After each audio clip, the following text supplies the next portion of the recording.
Ok, bonjour à tous. Je vous salue dans le précieux nom de Jésus. Nous sommes aujourd'hui le 21 août 2023. Donc, nous sommes à notre deuxième thème de partage. Donc, le premier thème, c'était, on a parlé de la prière.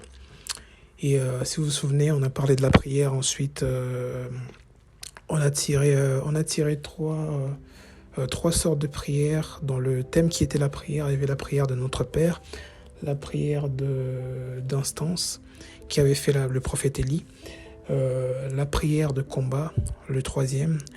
Et c'est là, en fait, et tout, c'est par rapport au partage de la dernière fois, ça nous ouvre encore à notre chemin, ça ferait un autre chemin vers un autre thème qui est la prière dans le combat spirituel. Si vous pouvez le noter, c'est la prière dans le combat spirituel. Notre thème d'aujourd'hui, je répète encore, si vous n'avez pas pris des notes, vous pouvez commencer à noter, c'est la prière dans le combat spirituel. Tout d'abord, je vais commencer à prier afin que le Seigneur puisse nous conduire dans ce partage. Père, je te rends grâce parce que tu es Dieu. Bénis encore ce moment, Père, merci que toute personne qui est en train d'écouter ce message puisse être captif à ton autorité. Père éternel, dans le nom de Jésus-Christ, je soumets tout esprit de ténèbres, toute chose qui voudra se lever contre chacune des personnes dans ce groupe soit renversée au nom de Jésus-Christ.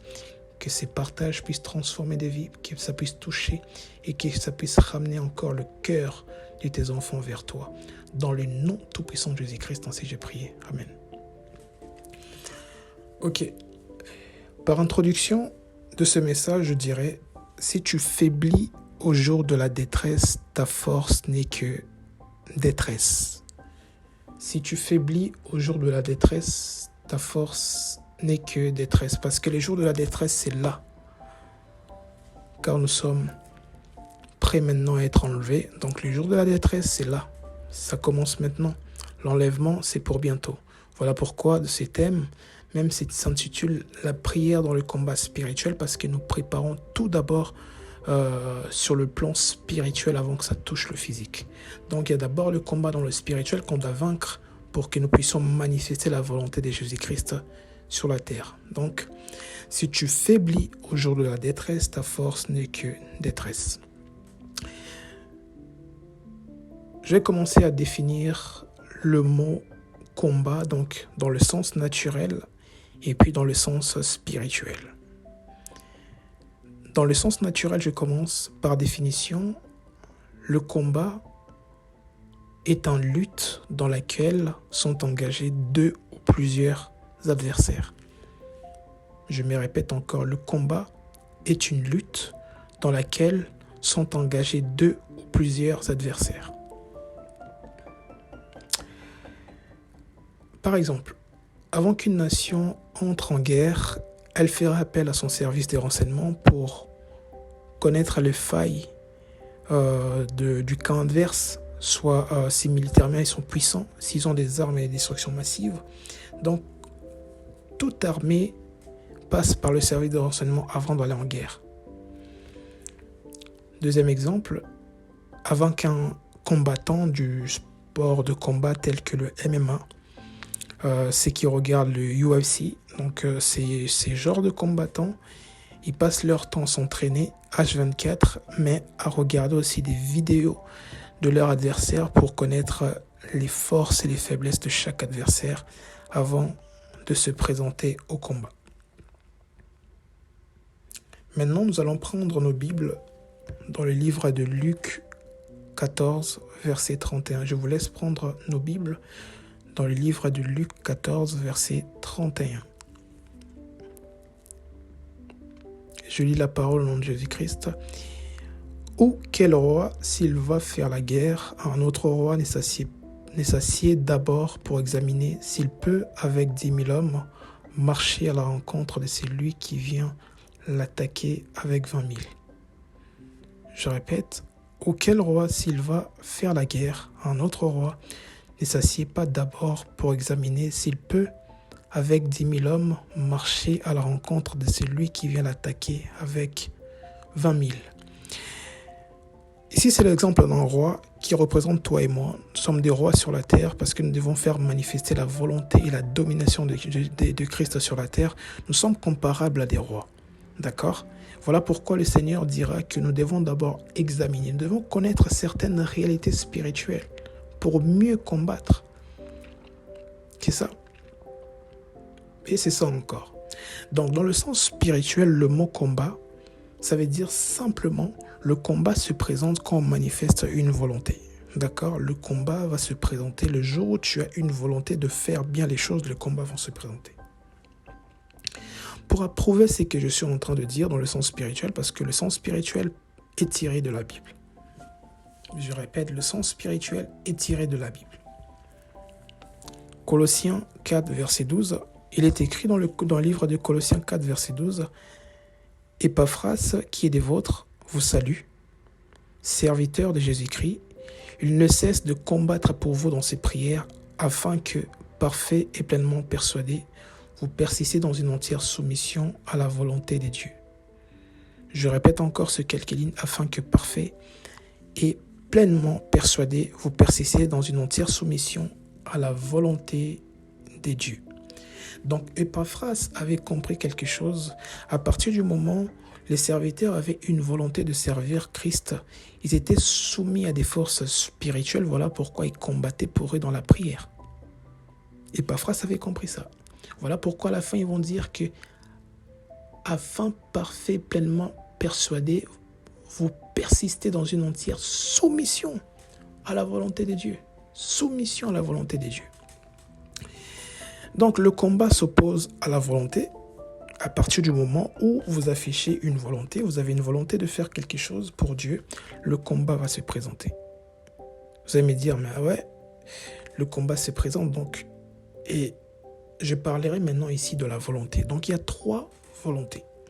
Il y a la volonté de l'homme, premièrement, selon Ézéchiel 28, verset 12, et Job 23, verset 12. Je m'en excuse, c'est Ézéchiel, verset 28, verset 2, et Job 23, verset 12. Et ensuite, il y a la volonté de Dieu, selon Matthieu 6, verset 10. Selon Matthieu 6, verset 10.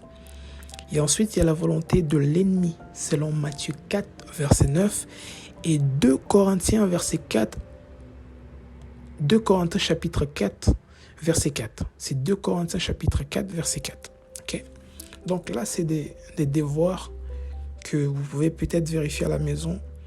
Vous pouvez vérifier à la maison de quoi nous abordons ici comme volonté. Donc, pour faire respecter la volonté de Dieu sur terre, il faut savoir combattre dans la prière. Je me répète, pour faire respecter la volonté de Dieu sur la terre, il faut savoir combattre dans la prière. Voilà pourquoi notre thème d'aujourd'hui s'intitule « La prière dans le combat spirituel ».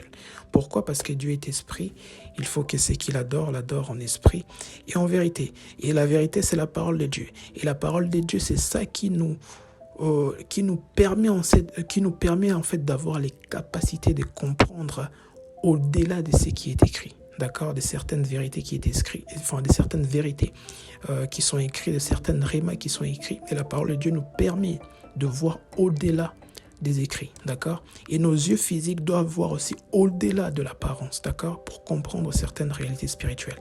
Voilà pourquoi il est dit dans la parole de Dieu, notre Père qui est aux cieux, que ton nom soit respecté, que ton nom soit sanctifié, veut simplement dire autrement que ton nom soit respecté. Donc pour faire respecter la volonté de Dieu sur la terre, il faut savoir combattre dans la prière, donc spirituellement. Donc le combat va toujours s'opposer à la volonté de Dieu, notamment dans la vie de personnes choisies. À partir du moment où tu es choisi par Dieu, les combats seront au rendez-vous sur ta vie. Pourquoi? Derrière chaque promesse, derrière chaque élévation, derrière chaque nomination de la part de Dieu, ça attire des combats.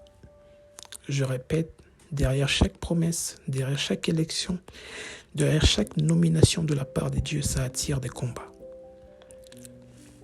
Amen. Donc si on pose la question, tout le monde va être béni, personne ne dira non, y compris moi le premier. Mais personne ne voudra